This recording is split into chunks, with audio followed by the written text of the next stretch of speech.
Assalamu alaikum. In our previous video, we have discussed about inflammatory bowel disease. We have said that inflammatory bowel disease is a chronic condition resulting from inappropriate mucosal immune activation. Then there are two disorders which are involved in inflammatory bowel disease: ulcerative colitis and Crohn's disease. Now in this video, we will discuss Crohn's disease in detail. We have discussed that Crohn's disease is a disease which can involve any part of GI tract from the mouth up to anus. But the most important areas which are involved in the Crohn's disease are the terminal ileum, ileocecal valve, and the cecum. In about 40% of the cases, Crohn's disease is limited only to small intestine. In 30% of the cases, it is involving the small intestine as well as colon, and in remaining cases, it is involving only colon without small intestine.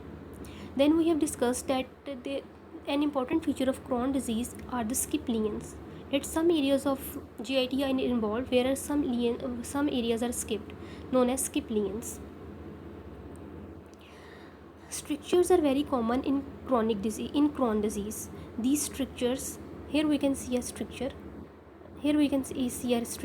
These strictures are mainly due to the reason because in Crohn's disease there is transmural inflammation involving all the layers of the intestinal walls, which can lead to strictures. In Crohn's disease, ulcers are present. Earlier, when these ulcers are formed, these are superficial and are known as aphthous ulcers. But with the passage of time, these ulcers become deep. Here we can see a deep ulcer, and they extend into the axis of the layers of the intestine, and these ulcers are now called serpentine ulcers. In addition, there is also edema in the mucosa, and there is patchy appearance of the disease. This is normal intestine, and here we can see intestine with Crohn's disease. There is transmural inflammation, as a result of which there is thickening of the walls of the intestine. Here in the mucosa of the intestine, we can see cobblestone appearance. Actually, in case of cobblestone appearance, the normal mucosa remains elevated and the ulcers are present deep, and it looks like cobblestones. In Crohn's disease, fissures and fistulas are very common, and these fissures and fistulas can also lead to perforations. Then another important characteristic of Crohn's disease is that because of transmural inflammation and thickening of the walls of the intestines, the fat which is present around the intestines become adherent to the serosa of these intestines, and this is known as creeping fat. Here we can see the creeping fat. In addition, the walls of the intestines become thick and they look like somewhat rubbery. They become rubbery. There is also fibrosis and stricture formation. These are all the gross features which are seen in Crohn's disease. This is the gross appearance of intestines in case of Crohn's disease. Here we can see this is a stricture which is present in the small intestine. Here we can see a stricture. This is the cobblestone appearance. These are the cobblestones which are for normal mucosa, and the ulcers are present deep. This is a perforation in the wall of intestine, and this is creeping fat. So this is the gross appearance in case of Crohn's disease. This is again the cobblestone appearance of the mucosa of the intestine. Again, this is cobblestone appearance. Now we come to the histological features in case of Crohn's disease. We know that in normal histology of colon, there are crypts present. These are crypts.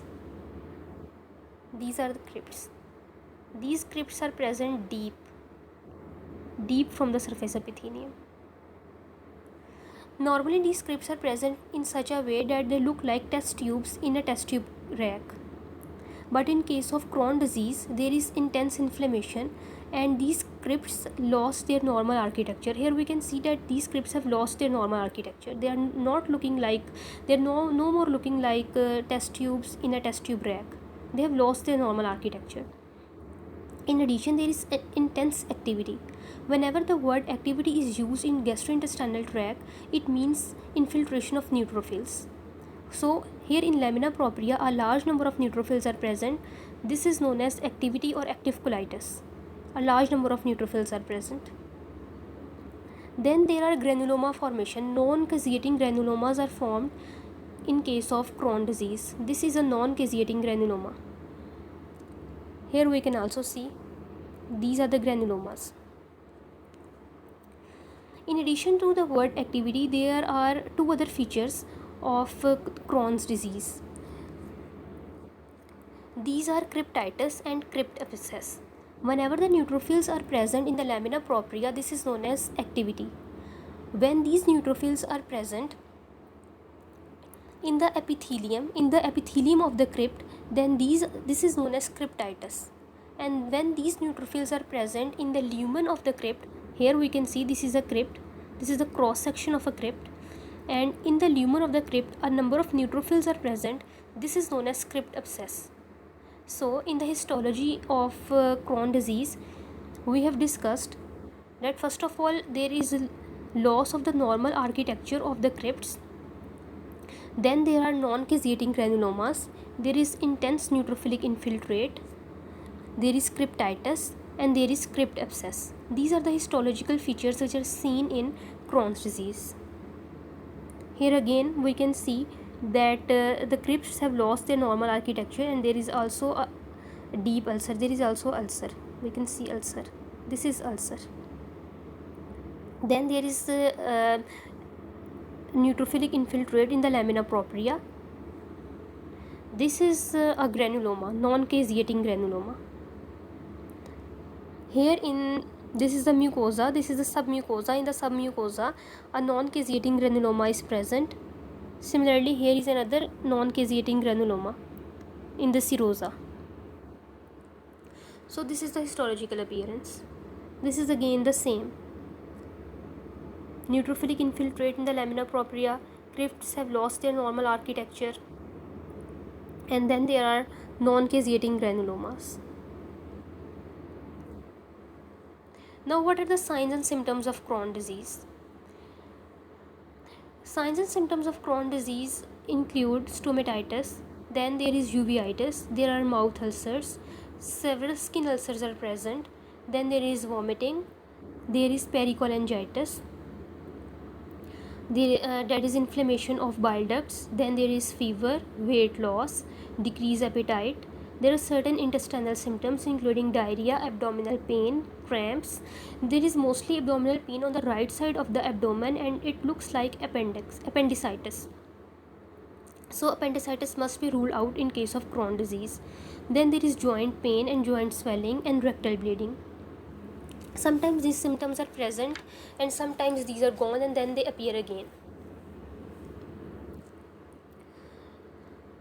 Regular biopsies must be done in case of Crohn's disease, because Crohn's disease can lead to metastasis. It can lead to cancer. If low-grade dysplasia is present, then the patient is called for follow-up. But if there is high-grade dysplasia, then we should consider colectomy.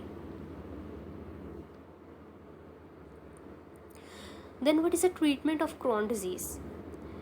There is a treatment which have revolutionized the treatment of Crohn's disease, known as anti-tumor necrosis factor antibodies. These anti-tumor necrosis factor antibodies are used in the treatment of Crohn's disease. There are some other treatments including anti-inflammatory drugs, immunosuppressant drugs, antibiotics, antidiarrheals, nutritional supplements, and surgery when needed. Thank you.